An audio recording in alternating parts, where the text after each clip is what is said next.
Okay, hi everybody, welcome to Simon on the Sofa. Just setting up this evening with a few technical, not going to call them hitches, but you know, we're working on the Google Hangout, so there's sometimes a few little sound things, and there might be a little bit of a delay on this call. There is sometimes always a little bit of a delay, but there might be a little bit of delay, so just bear with us. But we've checked the audio and the sound is amazing, and I've been looking forward to speak to this wonderful man who I've had a conversation with before, Philip Shepherd. Hello, Philip. Hey, Simon.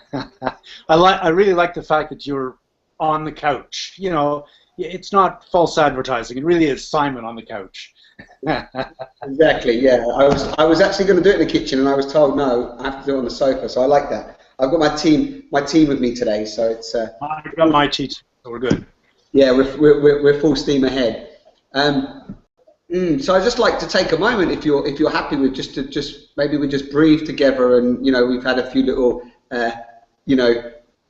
little set changes and so on as we come in. So it'd be lovely just to really honour this space, honour this time with you over this maybe next hour that we have together, and just maybe breathe in together and then see what arises from that place before I just jump in there. How does that sound for you? You happy just to do a minute together? That's just to breathe? Absolutely perfect. Yeah, I'm so with you. Wonderful.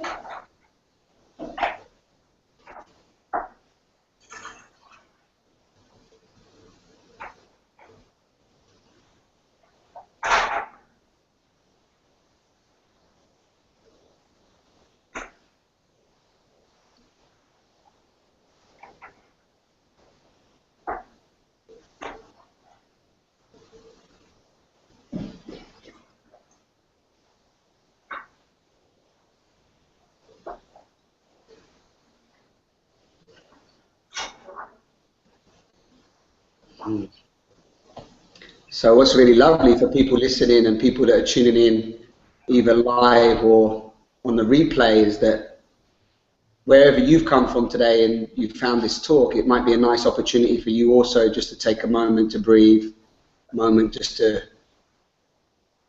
arrive and just enjoy whatever arises out of this conversation today. And often we're just rushing around with so much going on in our heads and so much going on in our day, and even when this big thing around time at the moment because everything's moving so fast. So yeah, as I said to you all before, I had a wonderful conversation with Philip a few months back now. I remember it being very powerful, and it stayed with me ever since.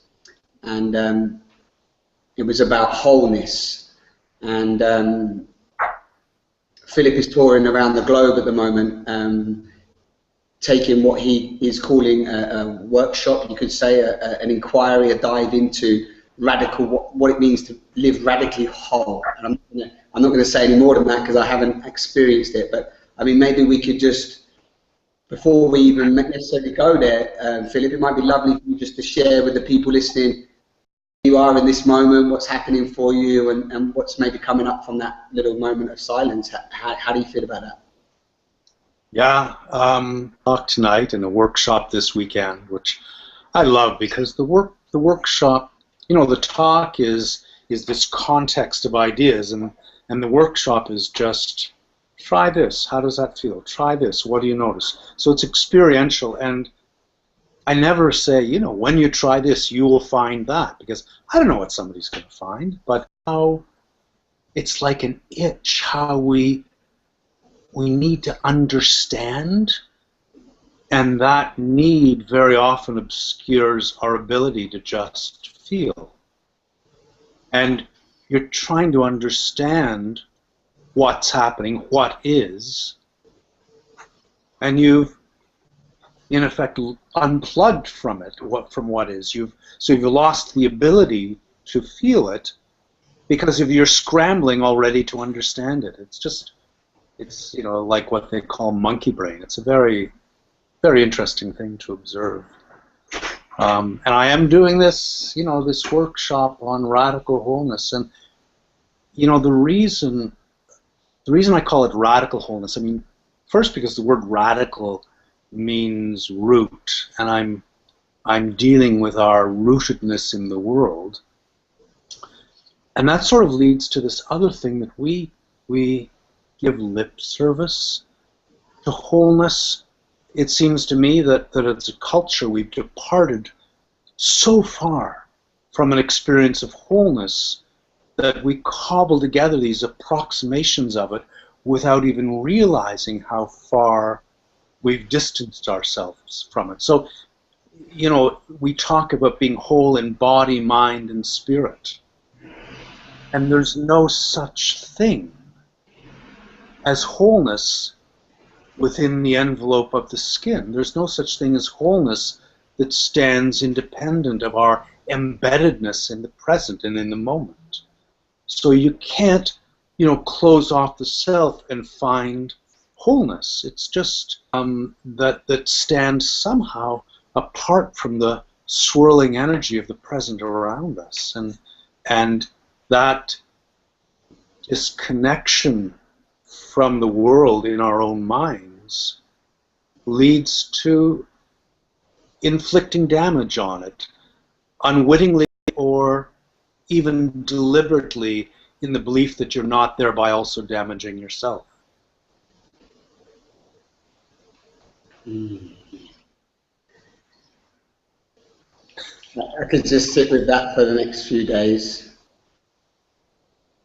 Yeah. So the wholeness that I'm writing about, because I'm writing a new book at the moment, tentatively called Radical Wholeness. That wholeness is like a surrender through the body to the living present, that it might guide you.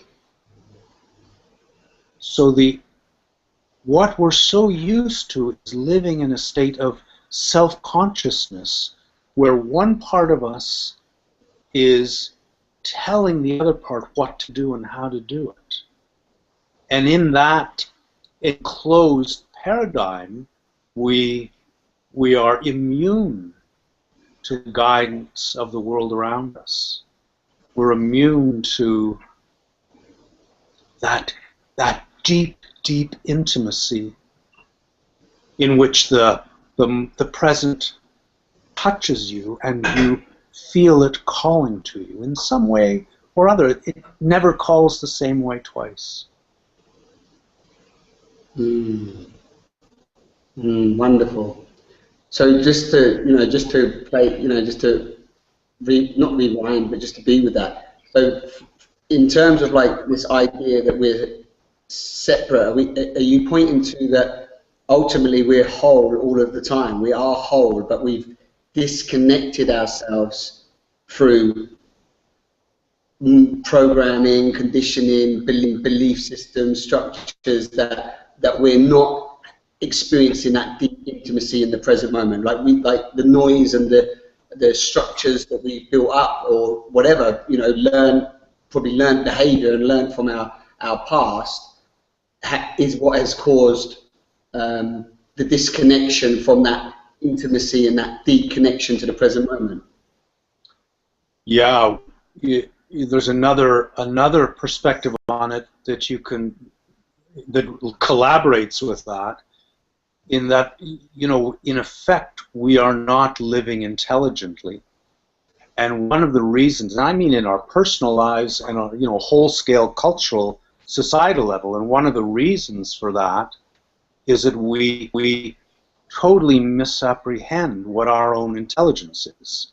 So, we've been taught, we've been led to believe that intelligence is this ability to reason in an abstract fashion, to associate and correlate ideas, and a tiny blip on the spectrum of our intelligence. And I think once you recognize that intelligence is in fact sensitivity, and not sensitivity alone, but grounded sensitivity. So you know, a sensitivity to a child's tears, a sensitivity to bird song, a sensitivity to the breeze rustling through pine needles, a sensitivity to arithmetic relationship. All of these are sensitivities, and they are all part of the spectrum of our intelligence. So in what you're talking about, in that dissociation, yes, we're ineradicably part of the living continuum of the whole. We can't step out of the whole because there is no out. Our sensitivities that were like window panes covered with dirt in a way, and it's really hard for the light of the world to shine through that. Mm. Yeah, I love that. I love that. I love how you use metaphor to describe your perspective as one perspective, but it's always a beautiful one. So what I'm really picking up on there and out of that intimacy, this sensitivity is pointing me to feeling. Yeah. So this like idea that we've lost. Well, I know in myself, I speak for myself on this, and I don't know if I mentioned this before, but I realized just only recently, really, in the last sort of 6 months or a little longer, that, and people were pointing me to this, it was like, what are you feeling? Not what are you thinking, because I've always been very, intellectual words person, and, I'm philosophical, and I read a lot of books and so on, and I've always been like softening over these years, and it's like, and now it's been like, what am I actually feeling? What's going on? And when I do these sharing circles and I ask people to go inside to their body and tune into their body, I've noticed over the last few years of doing these that everybody, I say everybody, majority, a very large percent of people do not know how to tune into their body, to what's actually being felt in the body. So I hope that's not, I don't think that's digressing, but so is that right to associate the sensitivity with the way that we're feeling life, the way we're feeling ourselves, the way that we're feeling this experience? Absolutely. And so we carry these shadows in the body, and we suffer so many insults in childhood. I don't know that you can emerge from childhood without having shut down, because life is overwhelming and you can't feel it all. You need to suppress it, but then you come into adulthood and you acquire choice, and then how to come into contact with those shadows and soften them so that you reclaim the lost sensitivity, I think is one of the main issues of adulthood, and where that leads ultimately is to a reclaimed innocence. And the people I most sense a really heightened evolution in, and thinking this wonderful Jungian psychologist, Marion Woodman, and I took a workshop with her, and I remember looking across the room at her, and I was looking at a 6-year-old, but she had grown into that, and I think of the Dalai Lama, who scoots across a room and embraces a child, and so that innocence of heart. We think of maturity in so many different ways, but that sensitivity that allows us to open to the world around with that innocence of heart seems to me really central. Something I aspire to. Yeah, I so like. It's always funny how things happen. Just this morning, I was working on a project that we're actually doing, and we're working on a retreat at the moment, which is called Naked. And we were talking this morning. It's like how you can, what was the word, the message, the passage was, can reconnect, feel young, free, and innocent again. So this word innocence popped up this morning, just this morning. And I'm really loving the way that you're pointing to that she grew into that 6-year-old. It's like you reconnect with that innocence again. It's like a full cycle that is there to be, has an opportunity to be experienced, where you go full circle. And I know there's some people call it the child mind or childlike, or you see that spark in the eyes again of it's actually, it's not only, it's wonder, isn't it?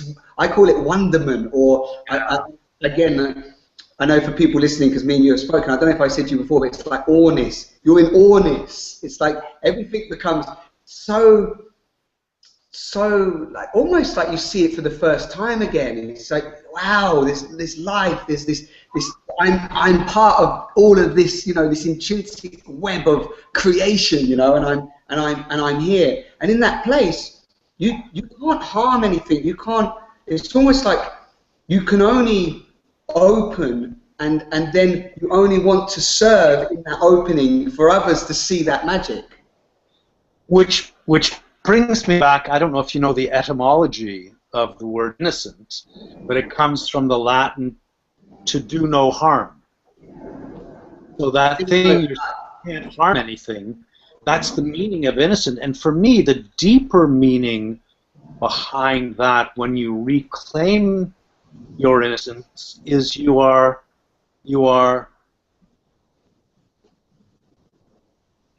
taking down the barriers you erected against yourself. You're taking down the divisions that are harming your wholeness, are harming the thrum of your life here and now. And so, ultimately the journey of innocence is to undo the harm we've done to ourselves, which you can undo that harm with gratitude, because it's kept you alive. It's got you this far. Some of that desensitizing has been necessary, and you can thank it and let go of it and stand, as you say, naked. And there's this funny thing in the Inuit culture in Canada. There's this belief that in every newborn babe, there's an elder who knows what that child needs. And I sort of have a sense that as the child grows into adulthood, that elder within grows into childhood. That elder within learns how it grows younger and younger and younger, with care, with attention, with patience. Mm. Yeah. Yeah. That's rich. That's enriching. Just as you were speaking and you said that, and even just everything up to this point, I'm just like, wow, if everybody just lived with this awareness, not that I'm saying everyone has to, it's a utopian vision, it's just even with this awareness and perspective of life's journey, life's path, just wow, it would be so different, and not even, I'm not going to put that into comparison and say it would be better or worse, because I'm thankfully blessed that I'm experiencing the magic of life, and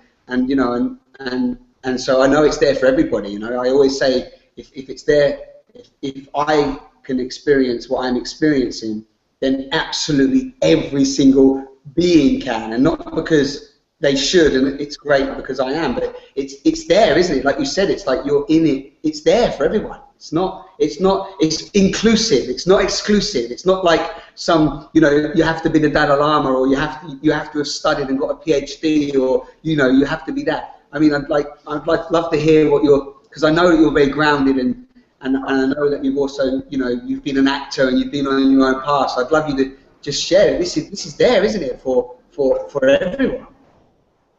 Yeah, the way I think of it, Alan Watts, whom I love. I love Alan Watts. Yeah. So he talks about the whirlpool in the Niagara Gorge. So that you get Niagara Falls, then you get this huge whirlpool that's always there. And he says, that's really an accurate model for a human being. That the form is kind of constant and nothing stays within it. Everything is just flowing through it. So, like, there's no cell in your body, I've read this, that's older than 4 years old. It's all been renewed. The world is flowing through you, and the world flows through everyone. And I mean, it flows through us in the material sense, in that, our comes into the body, and the oxygen world that the trees have breathed into the atmosphere becomes us, even as the spent carbon dioxide that has been us is returned to the atmosphere to nourish those trees. And the same with food, that we take, you know, the living fruits of the earth, and they become us. What we eat becomes eyelashes and heartbeat and muscle.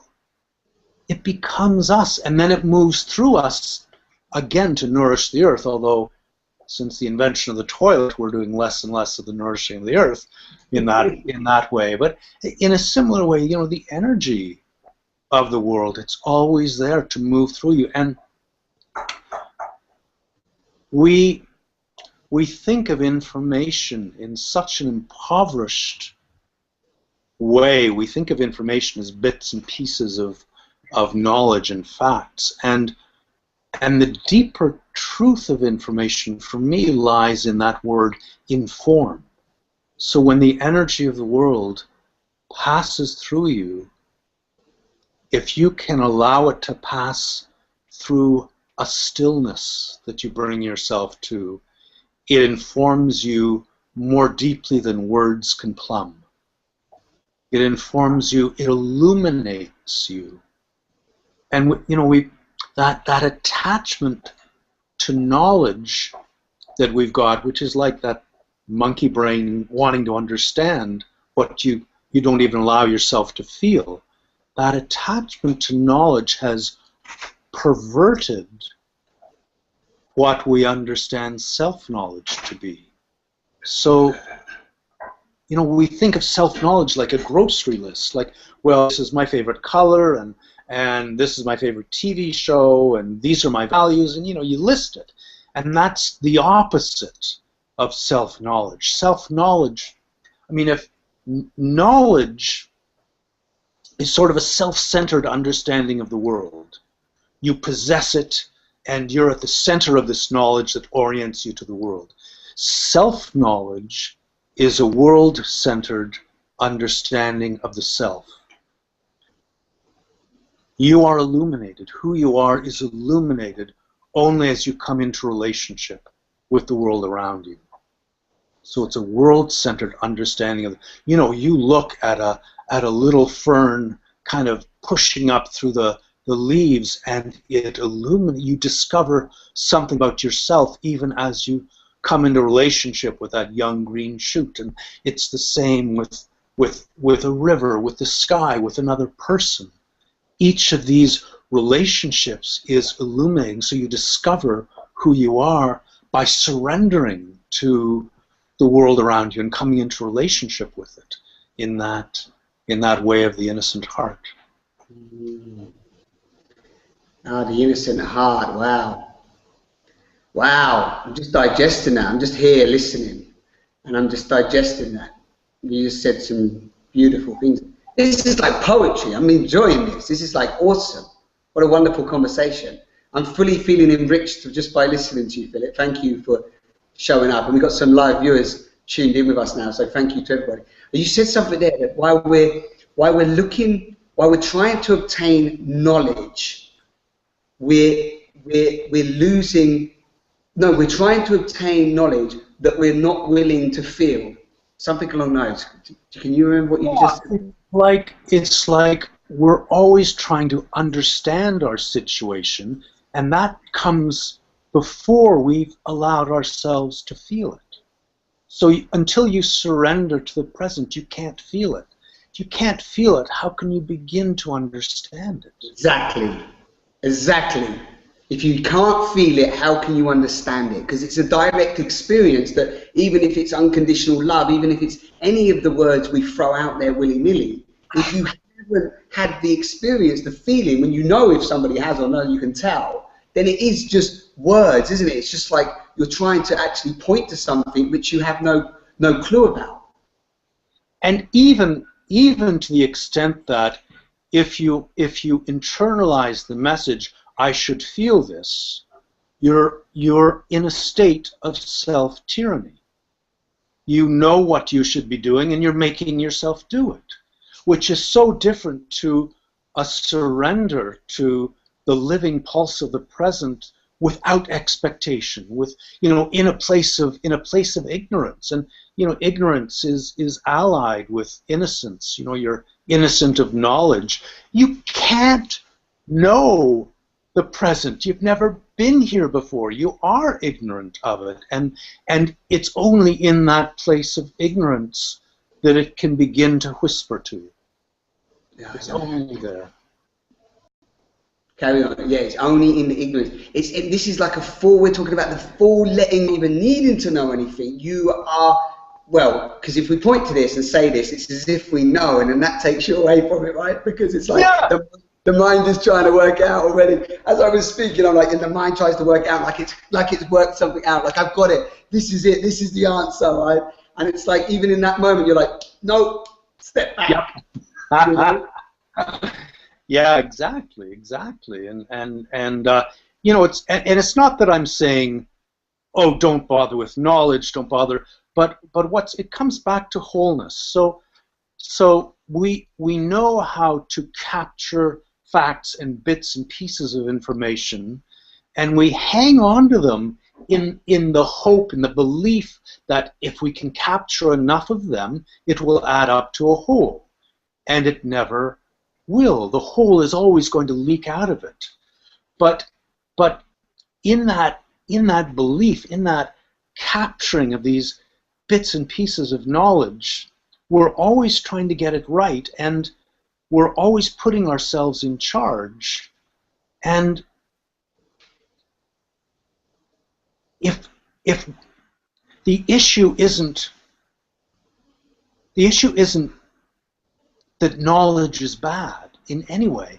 The issue is we've forgotten what it means to integrate. We don't know how to integrate, so these bits of knowledge stand between us and the world. They stand between us and our own experience of the world because they haven't been brought back into the body. And it's one of the things I teach in the workshop is you can have an idea, like even a simple idea, like snow is cold, and that fact can sit in your head, and you can draw that fact, you can allow it to sink down through your body until it finally comes to rest on the pelvic floor, and suddenly the words are gone and you just feel it. It's like those words have converted into a sensitivity. And if sensitivity is our true intelligence, by integrating our knowledge of the world, we are made more sensitive to it. And that's, to me, that's such a huge issue. We rely on unintegrated knowledge to guide our lives, and sensitivity is put on the back burner, and knowledge can enhance sensitivity. They were made to work together, and we've separated them. We've actually separated our thinking from our being. We believe we can think more clearly if we're just in our heads and we don't have to bother with all that sensation of the body. It's like the tragic wound of our culture, that separation of our thinking from our being. So as that wound heals, feel your thoughts. You're no longer just watching them and manipulating them in this dry realm. You're actually feeling your thinking, so it's being informed by your being, which is seamlessly part of the present.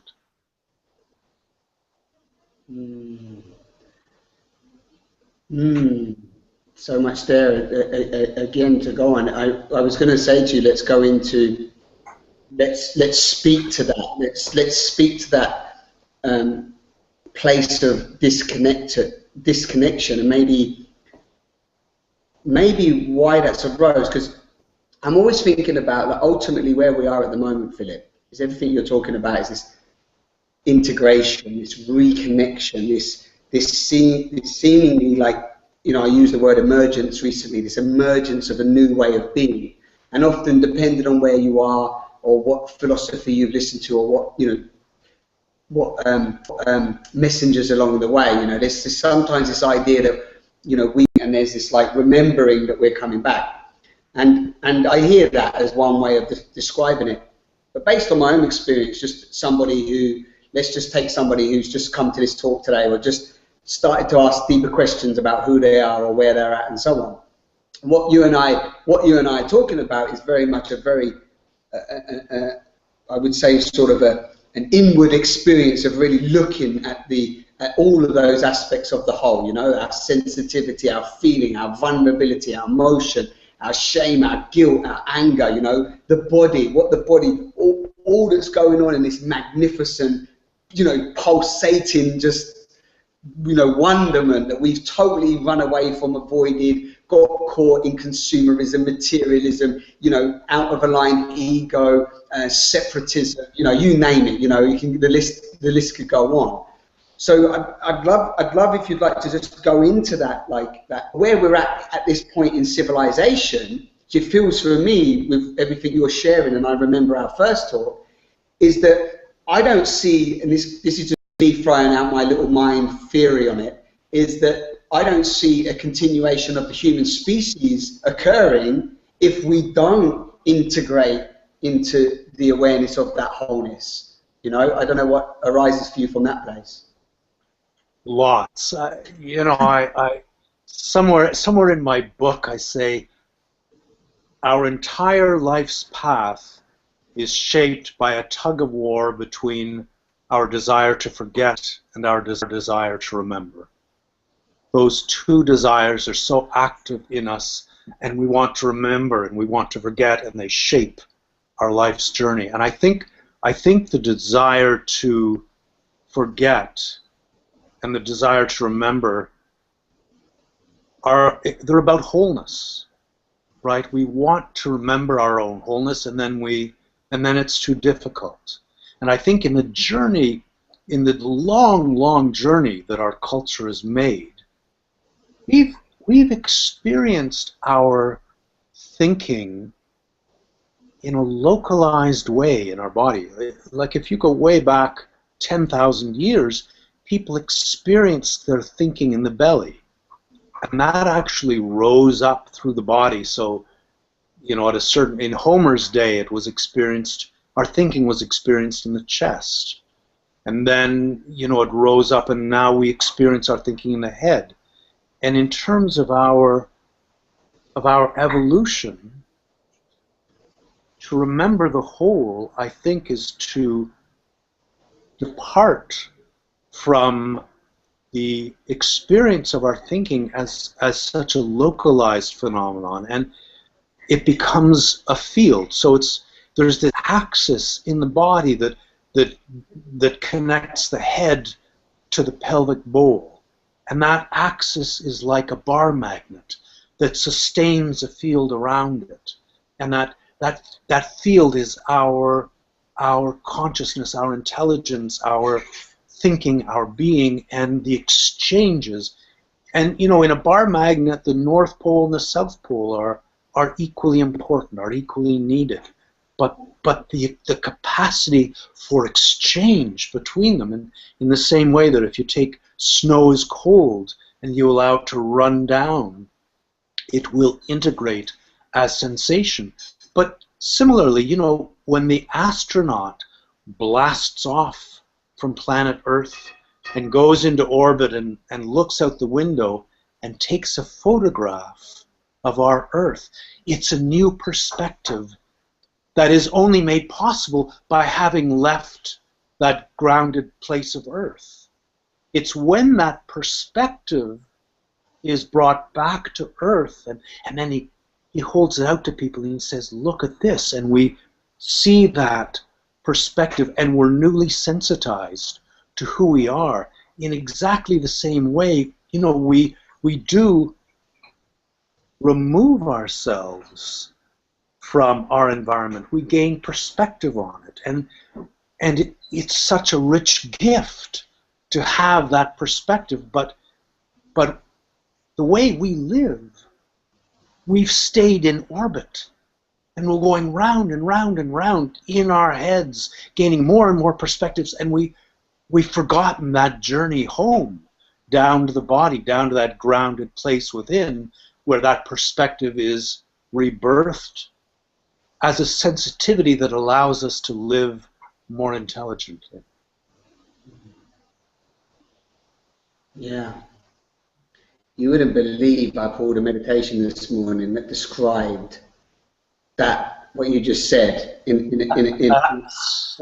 know you probably would believe it, and it was describing the perspective of coming out and seeing I think it was seeing the interconnectedness and all the love that you see from being up there and looking down in the, onto the planet, and then coming back and sharing that love with everybody, which is what you just said, which was ultimately the missing link when we get so caught up in the head, is that we don't integrate, feel the sensitivity, connect to that deep well of, let's use the word love just for this point of conversation, and then the natural expression from any experience of this kind, of this wholeness, of this love, of this connection and sensitivity, is that you innately, it's almost like as that opening occurs, you called it the field, but your field naturally wants to share that with others, that loving perspective, the infinite possibility and potential of what can be created from that space. You're reminding me of a story Andrew Harvey tells, where he was interviewing the Dalai Lama, and he interviewed him for 2 hours. This was some decades ago, and at the end of it, Andrew couldn't help himself. He blurted out, "What is the meaning of life?"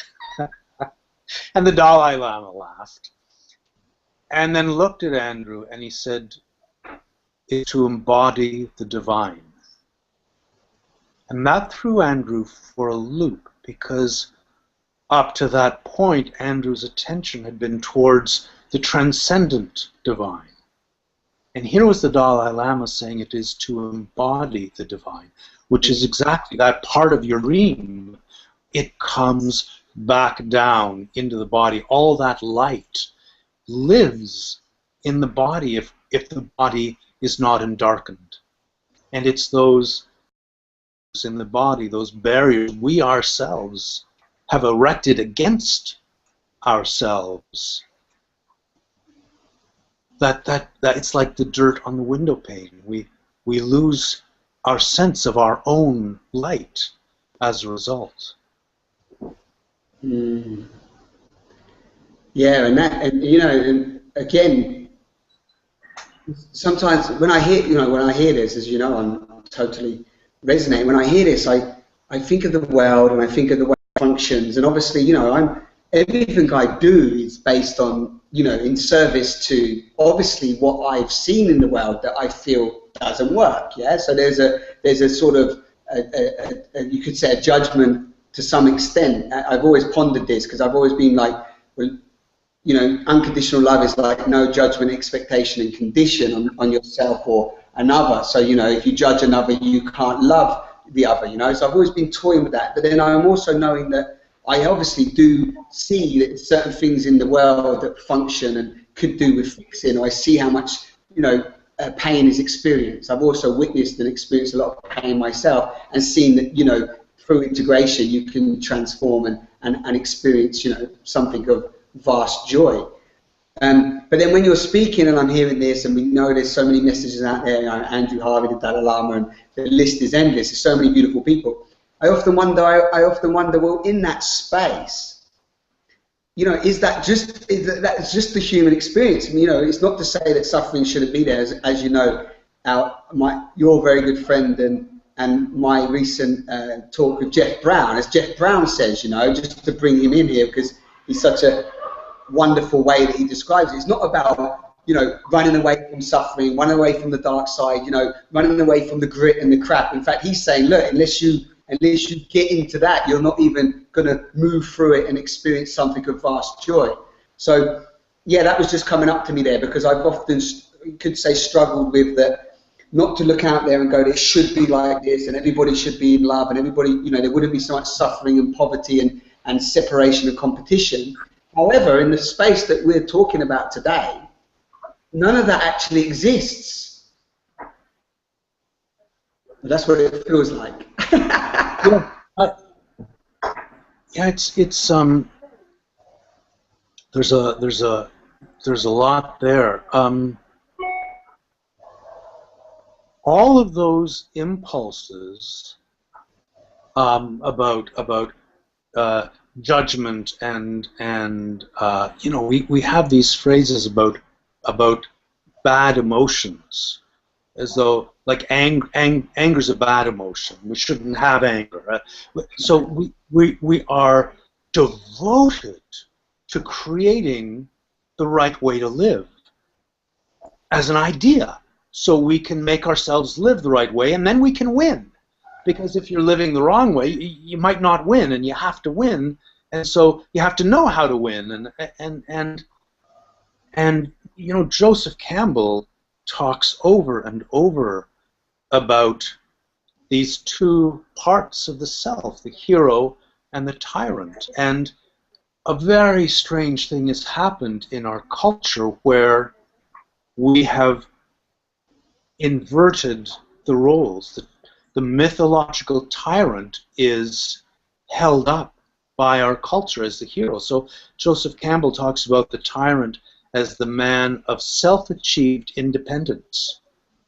And that's what we're told to aspire to. You know, well, yeah, I want the mansion, you know, with the gated security fence and people to do everything for me. That's the dream, and that's the tyrant, cut off from society, protected by walls of defense. That's the tyrant, and yet we're taught, it tugs at us to aspire towards that. We design our homes that way. We design our condos that way. I mean, you walk down the hall of a condominium, and it's like this faceless tract with just these doors on either side. There's not even a window between the living space and the hall. There could be, and then you could walk by and say, oh, look, John and Mary are home, and suddenly there's a relationship. But we don't want relationship. The very thing that enables our self-knowledge and nourishes our being,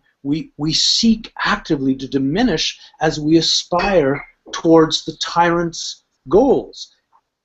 By contrast, the hero is dubbed the man of self-achieved submission. And in our culture, you know, to submit is a sign of weakness. And Joseph Campbell's not talking about submitting to tyranny. He's talking about a submission to what is. And you can only submit to what is. You cannot know it. You cannot control it.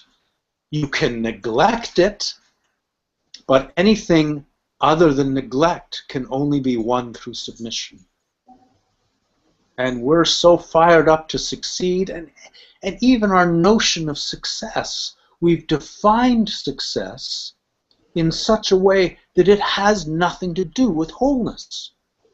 So our soul craves wholeness, and we've oriented ourselves by a notion of success that ignores wholeness. And that's what, you know, you want to succeed, you want to be successful. It orients your whole life, and we've held up this tyrannical model of success that, well, you know, if wholeness has to take a few hits along the way, you know, so be it. You want to be the CEO, you want to be, you know, the millionaire, billionaire, whatever it is. Yeah. Wholeness is not an issue. It's like a magnet orienting iron filings. This fantasy that we've projected, turning the tyrant into the hero, has oriented our actions towards this fantasy that stands absolutely apart from any consideration of wholeness. Right, and just to throw in there, just any inclusion, right? Because it's created the separateness, which is I've got to compete with you in order to be better to get where I need to get, and therefore I haven't got time to be, you know, like you said, to talk to Mary and John along the way and connect and have these beautiful, nourishing experiences, and they even come together in what is being spoken about right now, but collaboration and unity, which is the ultimate, you know, I don't want to call them buzzwords at the moment, but definitely in the more, in the evolutionary or the evolved sense of looking at it, it's like how are we going to come together and collaborate? And the minute we come together and collaborate, what's been coming up for me, Philip, in the last 3 or 4 years, is that the minute that a collaboration comes together, it's really, really difficult because there's so much ego, and I'm just going to say out of aligned ego and everything that you just spoke about, this tyrant and this drive for success, that the fear comes in of what I call the pain body, that I'm going to lose my sense of identity, or I'm not going to reach this point of success if I do this with somebody else, you know. And I felt that in myself along the way, you know.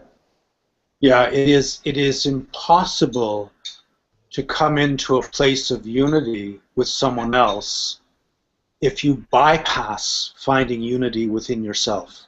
You can't do it, right? And so as those divisions that you've incorporated are more and more entrenched, how can a fractured, uneasy kind of ego, fear-based self come into unity with another being? Yeah, it's not possible. It could be, because if you know, I quote Bruce Lipton a lot, but if you bring that down to the body again, the cellular memory, the cellular structure, is when you're in that place of fear and protection, you can't open and connect and grow anyway. So you're almost going against the grain of, you know, you can't function in that place. You can't be in that space of, you know, openness, unity, and collaboration. So actually, what we're looking at here, what's coming up for me as we're speaking, is that these two, almost like these two entities within ourselves, I'm just going to call them this, like two ways of almost engaging and being within ourselves. That, you know, it's like if you don't integrate both of those, there's no way of you stepping into that wholeness of what you speak. I don't know if I'm making sense there, but it's making sense to my head. And probably to your heart too. I hope so. but you're right, that, you know, that in tug between the tyrant and the hero, everything for me comes back to the body. You can't come into wholeness until you come back to the body. The way you relate to the body is the template for all of your other relationships. So if you relate to your body in a dissociated, tyrannical fashion, that's how you'll be relating to the person you're trying to collaborate with, and that's how you'll be relating to you know, the landscape around you.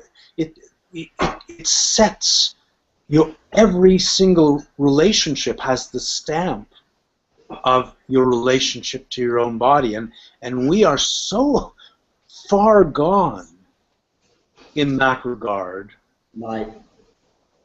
We think, you know, when people talk about wholeness, or they talk about that reconciliation with the body, you know, there's this phrase about paying attention to your body or listening to your body as the means to come back to wholeness.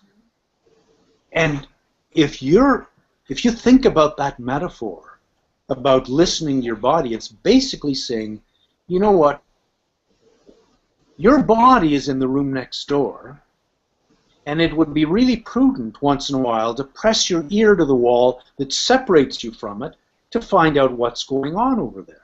So this metaphor that is putatively trying to ease us back into wholeness is more deeply entrenching this wall, this divide between the head and the body, between the thinking and the being. And so in my work, I don't talk about listening to the body. It's, you know, listening to the body has merit. Just don't mistake it for embodiment. So when I talk about that, I don't talk about listening to the body. I talk about listening to the world through the body.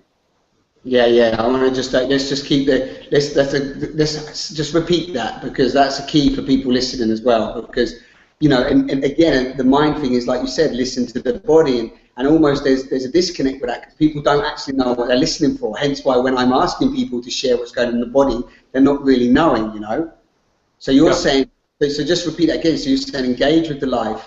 Go on, I'll let you say it. Yeah, well, it's like back to that thing of our idea of wholeness is whole in body, mind, and spirit. And so it's all within our skin.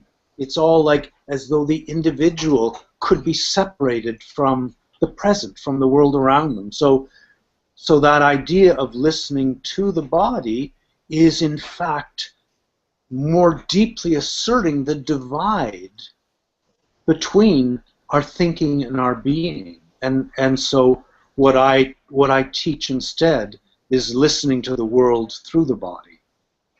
And you surrender through the body to the present, and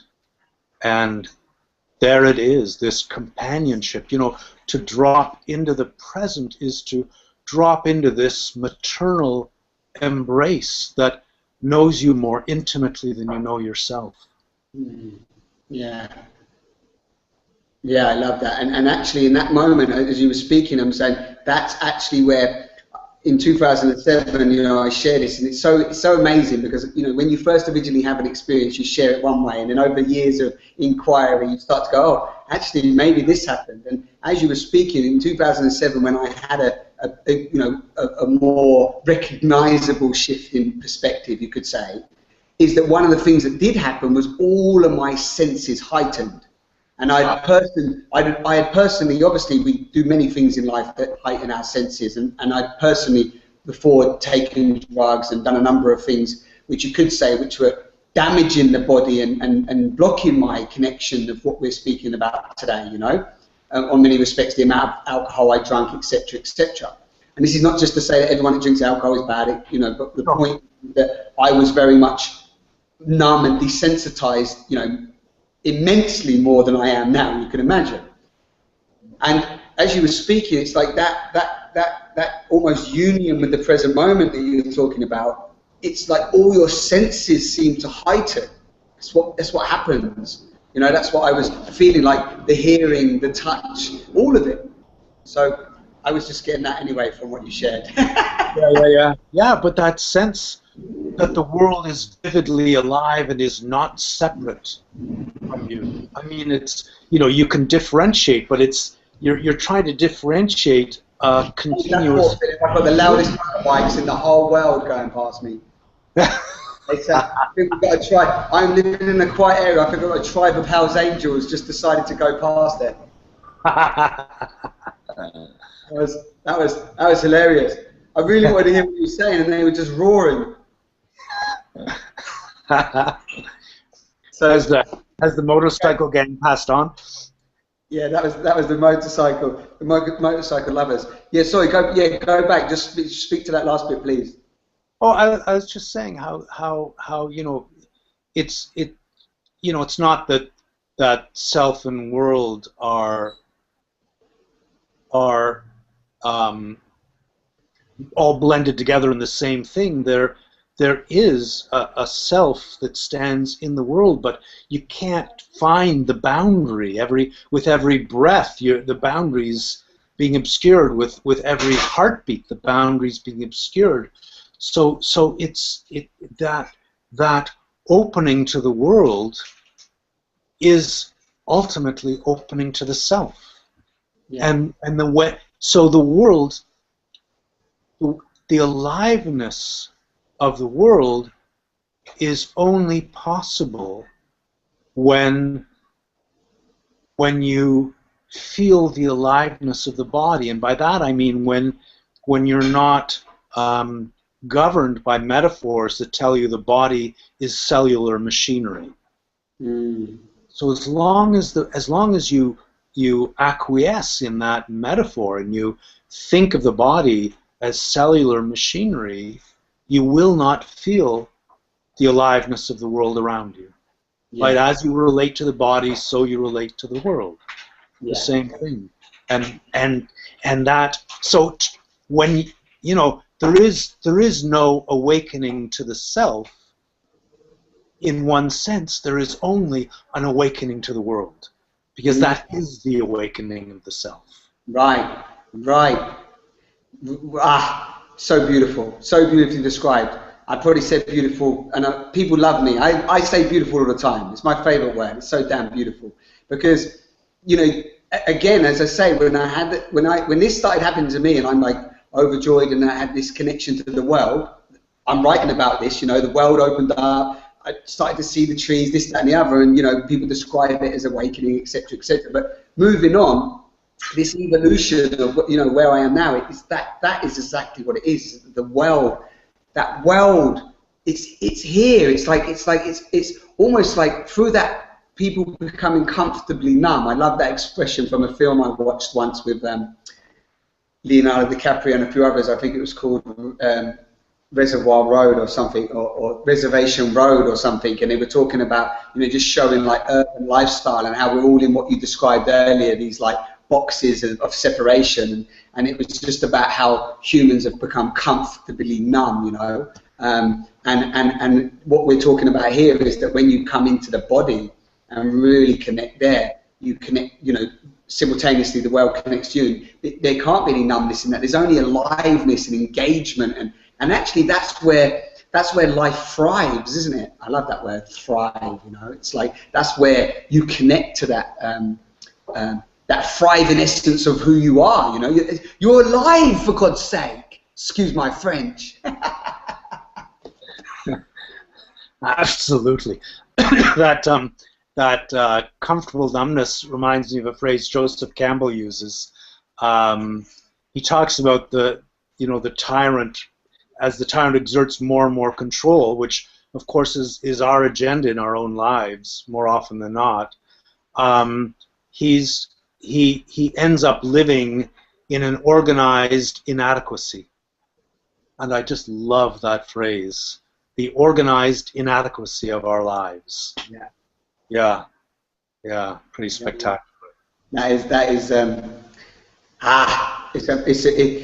see. I tell you what I want to go into just a little bit, and I'm mindful of time as well. But don't worry about time. And I really like obviously, you know, you've been on this magical journey. So just come in. I know this is like, the way that you're expressing and sharing is really beautiful. But, you know, obviously you didn't, you know, this didn't just happen for you. You know, you've been on quite a colourful adventure and so on. So I don't know if you just like share a few, because I know as well that and I'm not speaking for you here, so do obviously share if you agree or not. But, you know, I know that you don't also feel that you've arrived anywhere, and that it's like this continual unfolding and flowering. So I don't know if you'd like to share for some of the viewers that, you know, not come across you or seen any of your work before, just share a little bit of how you've sort of flowered to this point, if you like the sound of that. It's a lovely sounding phrase. Yeah, you know, when I was a teenager, I could feel the organized inadequacy of the life around me. I could feel myself being strangled by my culture, and I could feel my thinking sort of being funneled down these well-worn ruts. And I fought it, and I knew that if I stayed within the culture, I would succumb. And I was incapable of formulating the questions that would liberate my thinking from that inevitable squeezing journey down those ruts. So when I was 18, I went to England and bought a bicycle and cycled through England and Europe and the Middle East and Iran and India and Japan, and I was gone 2 years, and I was just alone on the road with my bicycle, passing through all these radically different ways of understanding what it means to be human. And each one of those ways was luminous, and each of them was limited. And I didn't feel culture shock until I returned home. And suddenly, what was so deeply familiar to me from childhood was rendered as bizarre and arbitrary and nonsensical. And so I returned with that ability to ask the questions that I needed to ask. And the questions haven't subsided, and there will never be a final answer. Life's not like that. And even, you know, that thing of arriving somewhere, you know, you made me think of death. And, you know, we imagine that we feel ourselves dying at a certain point. And I don't know why we see it that way, because what we're experiencing is ourselves living. It's all life. And that's what's there to be experienced even as we die. We're experiencing our life.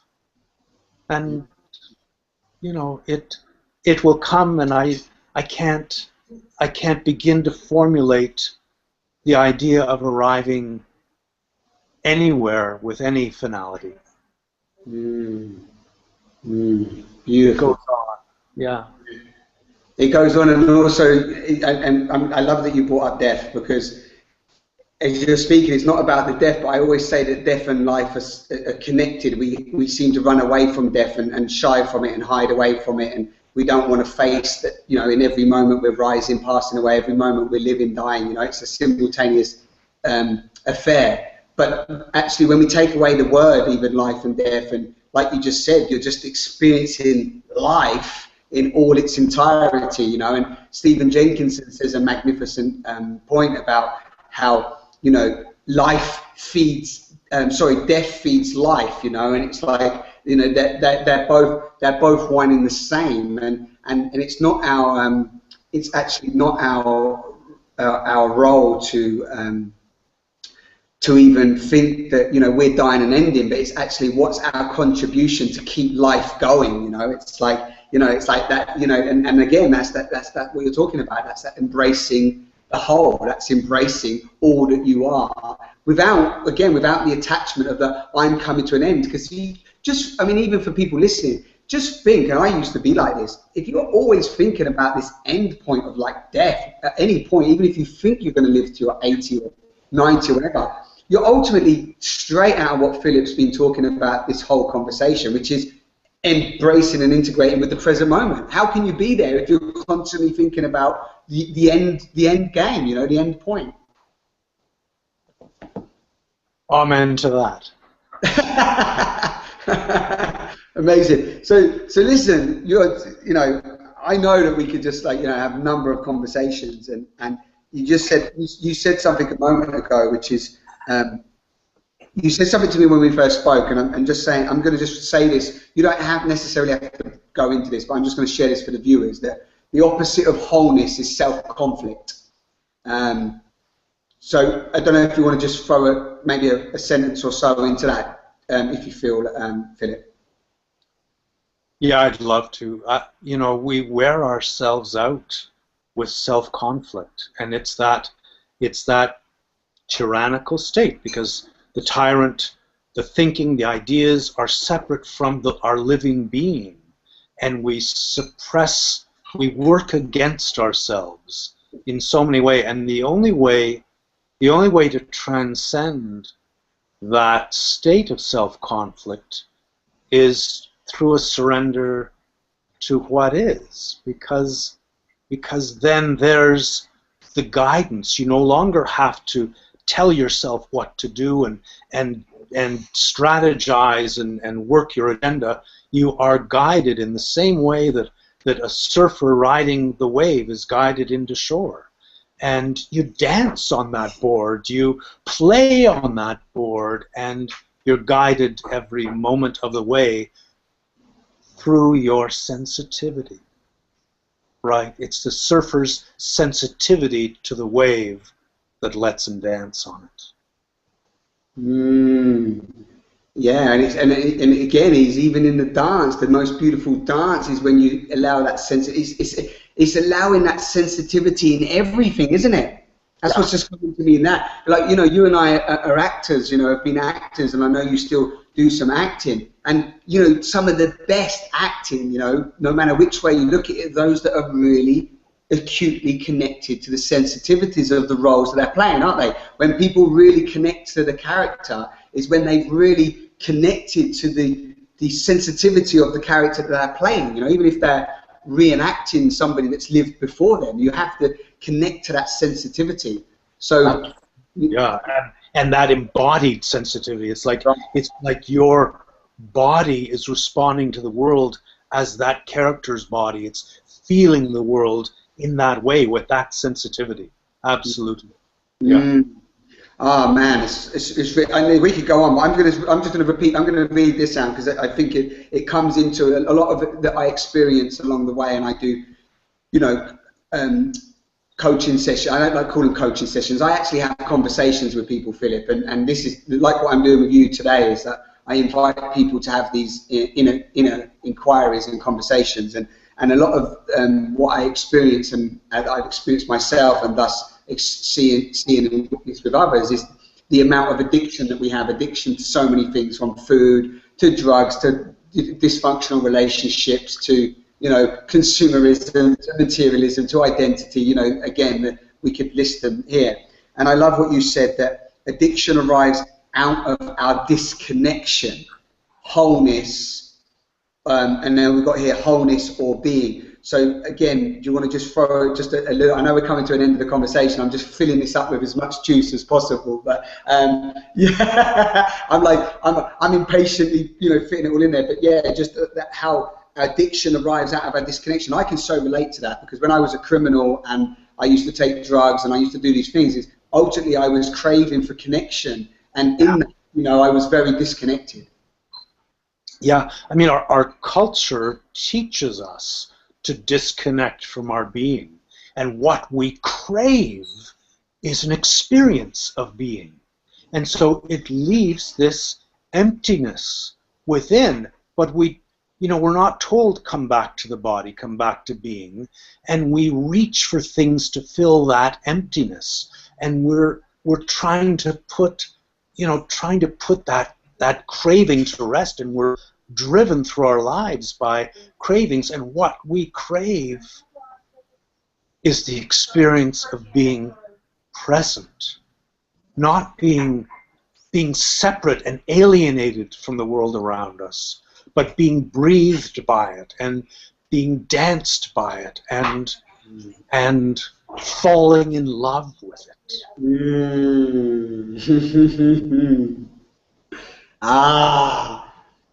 I was just thinking of all the things that I've been recently experiencing and how they all bring you to presence, you know, sharing circles, dance, connection, eye contact, listening, you know, being around people that really look you in the eyes and just are there with you for you to see yourself and you to see them, you know. Just these simple things, Philip, that just bring you into that present moment. It's just so, Well, Philip, I'm going to just say one last thing, because I tell you what, I wrote something down, and I feel that I'd love to have another conversation with you, because I would talk for 3 hours. You know me, right? I love, you know. There's a beautiful woman here who I have the deepest pleasure of journeying with right now. And when you was talking about coming into your body, she's all about that. She's often saying to me, it's all about getting people into the body. And she was here listening for a while, and when you was talking, she was moving and shaking around. So I'm assuming she was our audience was in coherence with us. Put it that way.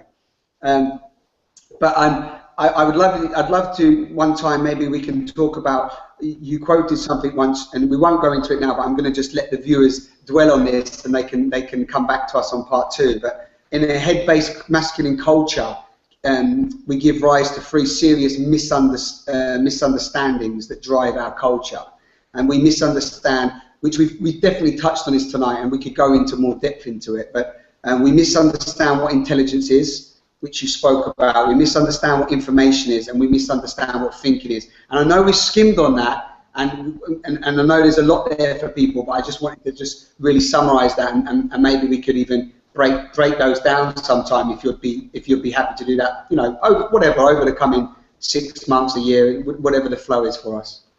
I would love to. I'd love to come back and dive into the beauty of it again with you. Absolutely. Yeah. Yeah. Do you want me to touch on those now, or you're saying for another time? No, I think if we go on them another time, and what I'd love for you to, if you're happy to end, what I'd love for you to do on this is, if there's anything arising for you in this moment that you feel, just based on what we've shared, if there's a little something that's there for you that you'd like to share to the audience, or whatever, or even if you'd like to speak to our viewers in any way, you know, that might be in finding struggle right now, or just come to this whole, this wholeness, this radical wholeness is the first time. It might just be something that you've experienced from doing this, traveling around the world and meeting people in that, you know, in that present moment. Yeah, I mean, the thing that comes to mind is it's just little easy steps. It doesn't have to be some cataclysmic reversal of your life, and the easiest way to begin is to surrender your body to the breath. So we have so many ideas about how we should breathe, and just let go of those. And is your chest surrendered to the breath? Is your belly surrendered to the breath? Are your hip joints surrendered to the breath? Or your shoulders surrendered to the breath? And what does that mean, to surrender to the breath? And are your knees and ankles surrendered to the breath? And the breath, you know, the breath is like that surfer's wave. It's a wave. The breath wave rides through the body and releases out of it. And the more you can honor that wave, the more you can root yourself in your own being. And it's a beautiful thing. Mm.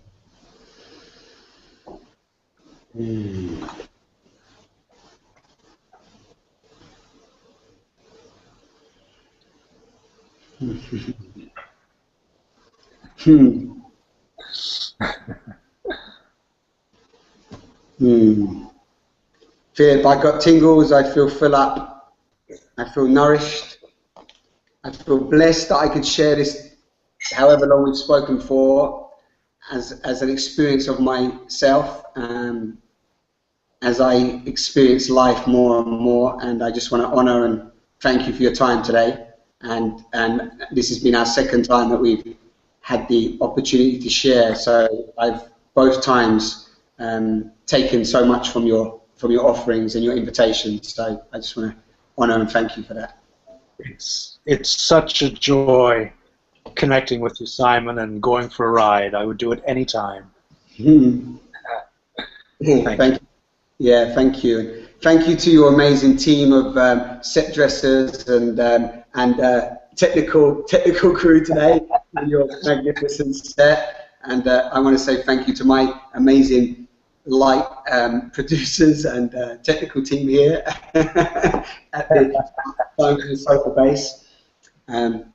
As always, to the viewers there, links to Philip's website will be under the video. Please do subscribe to mine and Philip's YouTube accounts, and just explore. You know how it works. These talks are given to you as an offering, as a gift, a gift to our evolution of humanity. And I always invite you all to have these conversations for yourself. We're just here as equals, as family, as friends, saying, yeah, you're magnificent. So wherever you are in the world, sending you huge love.